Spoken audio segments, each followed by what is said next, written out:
রিলেশনগুলো যখন পুরনো হয়ে যায় তখন ঠিক এইরকম অজুহাত দেয়, আজকে ফোনে চার্জ নাই, ফোনটা সমস্যা দিচ্ছে, পরে কথা বলবো, চার্জ হলে কথা বলবো, আজকে অনেক ঘুম পাইছে যান, আজকে ঘুমাই প্লিজ, কালকে কথা বলি, ব্যস্ত আছি এখন কল দিও না, পরে কথা বলবো, আম্মু বাসায় আছে, আরে বাসায় মেহমান আসছে, ফোনটা হাতেই নিতে পারতেছি না, ও আরে মানে ডাটা অন ছিল তো ঘুমাই পড়ছিলাম, ওই জন্য হয়তো অনলাইনে দেখাইছে, মানে আমি অনলাইনে ছিলাম না, মানে অজুহাতের শেষ থাকবে না।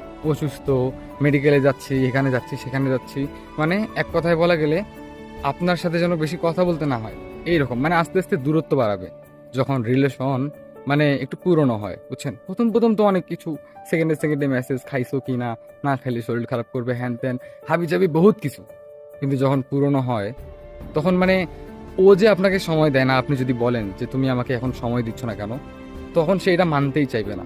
এরা এটাই বুঝাবে বারবার যে আপনি তাকে ইগনোর করতেছেন, মানে বারবার সে এটাই বুঝাবে যে আপনি তাকে ইগনোর করেন, সে কখনোই বলবে না যে সে আপনাকে ইগনোর করতেছে। আসলে মানুষ খুব স্বার্থপর, বুঝছেন? মানে ধরার আগে যা যা করার দরকার সব করবে, যখন আয়ত্তে নিয়ে আসতে পারবে, যখন ধরে ফেলবে, ঠিক তখনই ইগনোর করা শুরু করে। আবার আস্তে